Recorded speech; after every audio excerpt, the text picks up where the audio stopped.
Steven Cureno, KOR, the sports war here with the one and only, the phenom, Vergil Ortiz Jr. Damn, brother, it's good to see you, man. As soon as I walked in and I saw you, I wasn't sure if it was you or your dad. You're like a spitting image of your pops, man. I feel like the older you're getting, you're looking more and more like him. Yeah, I get that a lot. And you know what? He showed me like a baby picture of him. Like I think he was maybe like 4. Man, we looked the same. I was actually like, you know what? I see it. Because you know what is you in the position. You're like, nah, we don't look that alike. Yeah. But I seen the 2 pictures. I'm like, wow. Okay, right. Yeah, I get it now. I get it. Yeah, man.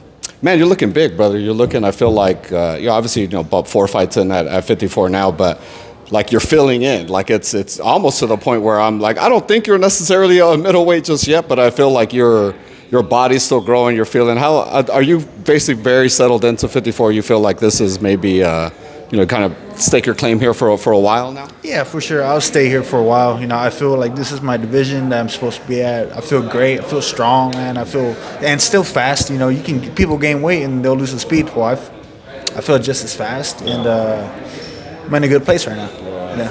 And you got Lubin coming up, former champion. A lot of names on his record. I feel like he said he felt disrespected by the fight poster. Which it's fair, right? He was got a swallow in there. But looking at the Lubin fight, obviously a very dangerous fight. One of the more accomplished guys in the division. Do you feel like you're gonna get the credit that you deserve for a Lubin win, being that former champion, like kind of all the things I said? Because I feel like a lot of people are already putting your name with other guys when it's like, well, let's take care of this business first. Yeah, I don't look over anybody, and if there's one guy I'm not going to overlook, it's him. This guy has a chip on his shoulder, not necessarily towards me, but you can already tell that he feels like he's being overlooked. Not only that, but I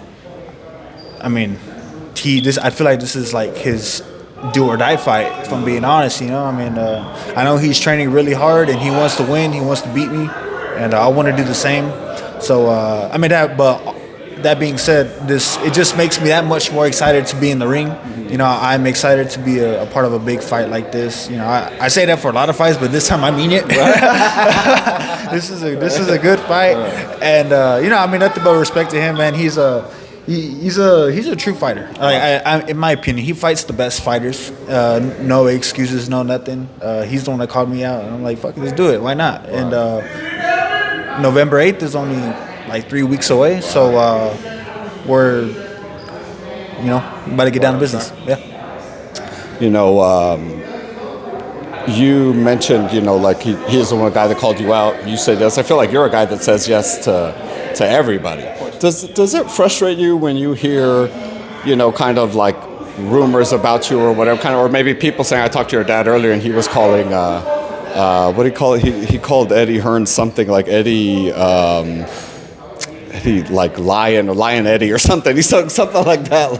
But does that frustrate you at all, or is it just kind of it's part of the business, you're used to it already at this point? I think I got past the frustration. I'm kind of used to the game now. I'm kind of used to people making stuff up to fit whatever story they got going on, the narrative. I'm used to fans not like, I don't want to say like me, because I don't think anyone truly dislikes me, but maybe just go against me. I'm used to it, which is fine.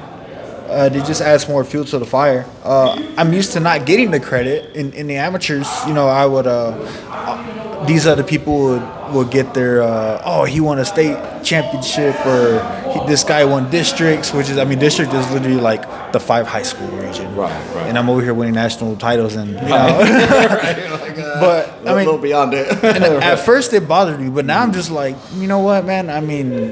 What can I do about it? I can sit here and sulk about it, or I can just keep doing my thing and not worry about anyone else thinks about it. And I just think that's how you should think. Just think positive the whole way. There ain't no point in bringing yourself down about it. Right. People are gonna think what they're gonna want to think anyways. Right. So that being said, if everything goes well on November 8th and I get the win, I'm gonna give credit to myself. Right. And as long as my dad gives me credit too, because my dad's opinion means the world to me, man.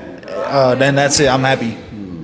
I talked to your dad earlier and asked him, what is the route going forward, right? I mean, because I know you're interim WBC, but obviously Fedora, just had a hand injury, so more than likely he still wants Thurman, after that. It's the PBC side, so maybe, Charlo's after that. Who knows, right, with that whole scenario. Bakram, I talked to Robert, and obviously the IBF, the 10-pound thing is tough. I feel like for everybody, probably even for Bakram himself.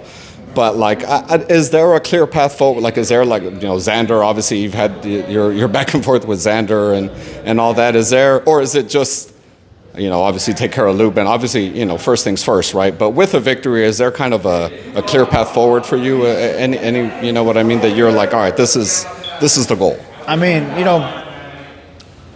right now, there's really no path that I can see because we got a whole fucking obstacle in the way, so I can't 100%. Even really see past it, even if I wanted to. Yeah. And boxing is a sport that always changes. I mean, Fedora got hurt. You got other fights happening going on, so not only would I not answer if I could answer, yeah, I can't answer. There's just really we don't know. Right. You don't know. So we're just focused on this fight right now.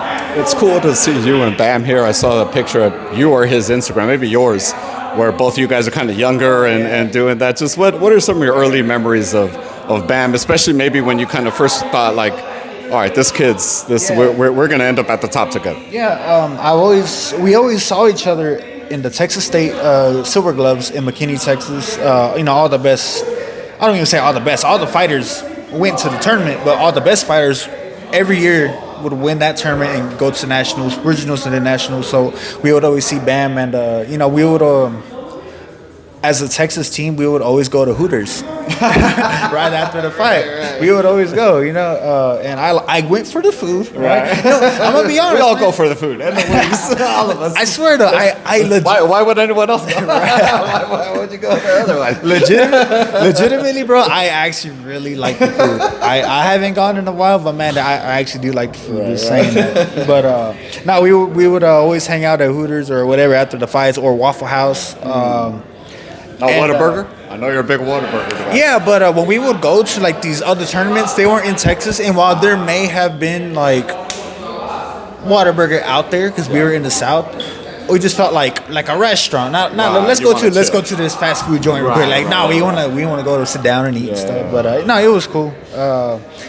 Bam actually had I don't want to say a rivalry, but my dad used to coach someone named Steven Acosta, and he was a pretty good fighter. And him and Bam were just always going at it on Facebook, and it was just funny to me, man. And then finally they fought. Bam won in Houston, and it was that was just kind of the end of that, man. But even throughout the talking, they were friends. They were friendly. They were cool. They were cool. Right. They were just competitive. But that's one of the things that when I think about Bam, I think about that. Right. Yeah, that's cool, man. That's cool. I love hearing the amateur stories from you guys, especially because Shakur himself said, he remembers Bam 16, hurting bigger guys. You recall stuff like that? Yeah. Bam has always been that technician that he is, man, and he's just always had that dog in him, So I'm not surprised that he's where he's at right now. That's it. Vergil, man, always appreciate your time, brother. Tell the fans where they can watch your fight and see you do your work, brother. Live on DAZN, November 8th. Or you can go to the show itself, Dickies Arena in Fort Worth, Texas. I recommend pulling up. It's going to be a good night. It's going to be a fun night. And let's get it. I know you heard that. I was hoping I got the professional at all times. Oh, okay. I was like, what the fuck? I was hoping to get what the heck? Nah, I thought it came from back there. I'm like, all right, cool. Hey, Vergil, man. Appreciate your time, brother. Thank you.